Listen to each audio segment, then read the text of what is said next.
These two ingredients are going to make your pork belly that much better. This is sweet and spicy smoked pork belly bites. And today we're gonna fill up our slow and sear with hickory briquette. And then I'm gonna get my torch and focus on one corner of these briquettes. So what I'm trying to do is get this to burn one way, but we wanna start with a focused area that we get the briquettes nice and hot. You can see a few of my briquettes are nice and hot, but they're not quite exactly where I want them. So what I'm gonna do is I'm gonna leave the lid off, let some oxygen hit these briquettes for around 10 minutes while we prep up our pork belly. Today for our pork belly burn-ins, we're starting with a 4.68 pound pork belly that I got at my local grocery store. You guys can pretty much get these mostly anywhere. You may have to go find a butcher, but these are pretty easy to find at Sam's or something local. All I'm gonna do for preparation is get it out of the plastic. And you can see that I have some really nice marbling throughout this meat, and then of course we've got some fat on the bottom that we absolutely have to render. That's what's gonna make this a really good bite, having that nice rendered fat and of course that nice and tender and flavorful pork. All of the trimming that I'm gonna do today here is go about an inch away from the edge of this fat and cut straight down. And the only reason that I'm doing that today is because if you look on top of this fat, there's really no meat. So I'm coming over just about an inch. I'm just gonna go straight down. And kind of like I said just a second ago, this is strictly fat. Now, I know that you can still only see fat here, but I am seeing a little bit of this meat on top. So in the end, we'll actually see what this is going to come out looking like. Now, at this point, you have a decision to make. Do you want to cut this into strips? Do you want to cut it into cubes? Or do you want to smoke this whole? Personally, I like to smoke these types of things whole because I feel like you have more surface area and it's a little bit easier to nail the tenderness on something like this. If you have something that's a cube and you're cooking that way the whole time, I feel like it's a little bit easier to dry it out or maybe get the texture that you don't want in the end. But if you guys want to do cubes or if you want to do strips, that's completely fine. Today we're keeping it whole. Next step is going to be to season this pork belly up, and I want to start with some savory notes. So for that, I'm going to go over top with that base. This is our all-purpose blend. It's got salt, it's got pepper, it's got garlic. It's got a lot of really good savory notes. That is the perfect base layer for any of your barbecue or grilling. So light layer of that base. Now I'm looking for really good barbecue color and flavor, so we're gonna go over top with Southern Hot Hospitality. This is our hot barbecue rub. It does start sweet. You get a little bit of spice in the end. It's not gonna knock you off your socks. Don't be afraid of that word hot. This is a really good blend. I'm just trying to make sure I get all the sides here. Now, an argument to the way that I'm cooking this would be that if you cut it into a cube or into a strip, you're gonna get more seasoning around the actual pork belly. But don't worry about flavor. We're gonna add plenty in the end when it's time to serve. Now, while we're inside getting our pork belly ready, you can see that these coals got nice and hot, but they're still gonna burn this way. If we need to add more in a little bit, we absolutely can. I don't think that we'll need to, but just in case we will. Now what I'm gonna do is adjust my bottom vent. And if you guys look at the bottom here, you'll see that there's basically only that semicircle open. The rest of it kind of looks like a full P, but I'm covering everything up except for that semicircle. Now I'm gonna put my top grate on top, and now our lid's gonna go onto our grill. And for now, we're gonna adjust the top vents about halfway. If we need to adjust and open in a little bit or close, we absolutely will, but we're just trying to climb the temp right now. Our kettle's reached around 275 degrees, so I'm just gonna go ahead and put the pork belly on.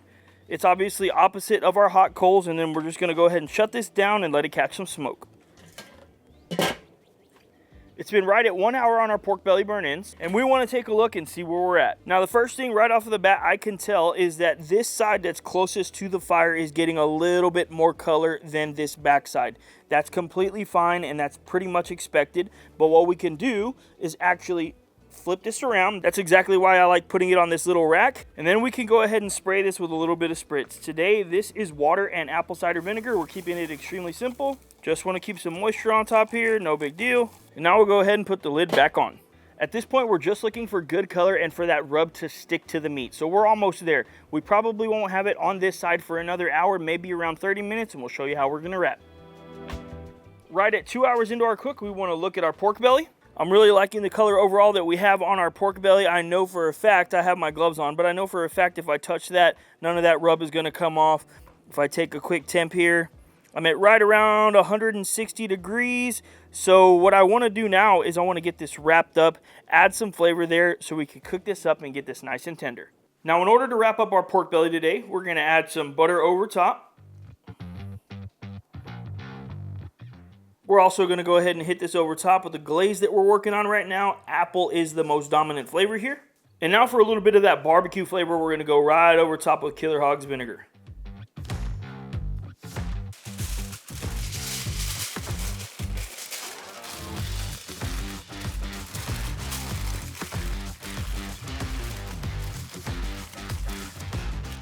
And then we're going to go back onto our smoker, and now we're just looking for tenderness. My guess is that this will take around another hour or so in order to reach the target tenderness, which is going to be around 205 degrees. But just in case, I do recommend checking every 30 minutes or so because it could always get done a little bit quicker. At this point of the cook as well, I'm going to take some cream cheese out and leave it at room temperature. We're going to be using this in just a little bit. Right at an hour and a half after wrapping this pork belly, we're going to take a quick look. And we're instantly going to start probing for tenderness. I want to make sure that I'm sitting at least around 203, 205 degrees and that the probe slides in and out with zero resistance. Now that we're inside, we want to slice up our pork belly. So that first little slice that I took is literally just because I'm a little bit anal and I want these to be perfect squares. Just the edges here, you guys can see that everything is nice and soft, extremely juicy. So now I'm just going to go ahead and keep on slicing.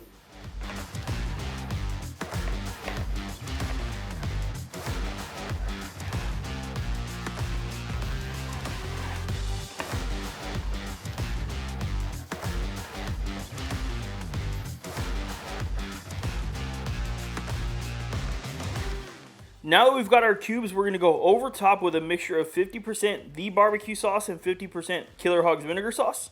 Good little coating here.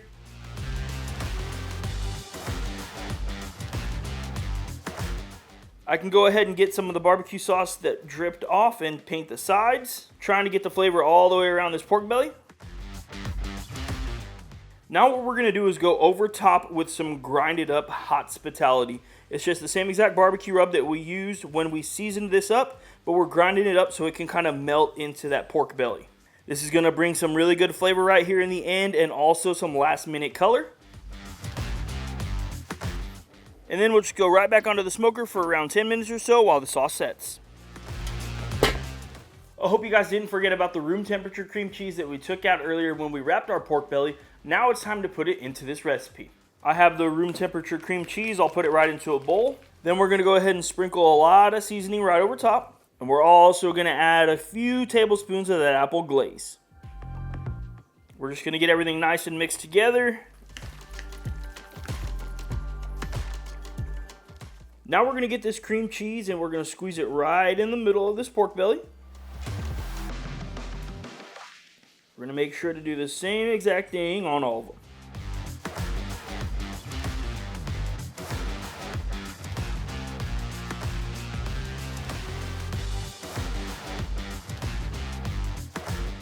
Once we're done with that step, we're going to go right over top with the candied jalapeno. Push it in just a little bit and make sure to do the same exact thing to every single one of these.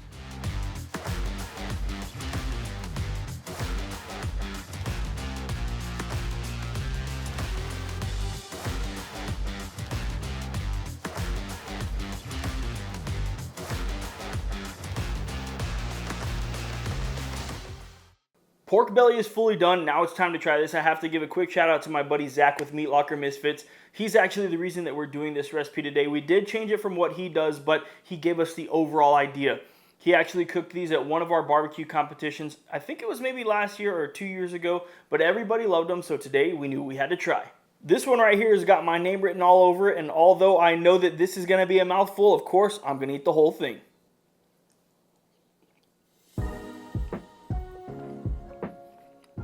First things first, you absolutely have to make that cream cheese. Of course, you'll have to wait a little bit for us to release the apple glaze, but if you could find something in your area that has that apple, this is absolutely out of this world.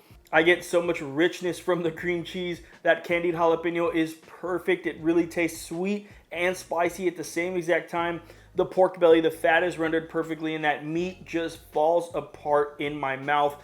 That right there is most definitely one of my favorite bites of barbecue that I've made in recent days. If you guys want to make these smoked pork belly bites, you absolutely can. Switch up some of the flavors and make this recipe your own. As always, we really appreciate you guys tuning into this video. I'm quite literally going to eat all of these, so you got to go. Thanks, and we'll see you on the next one.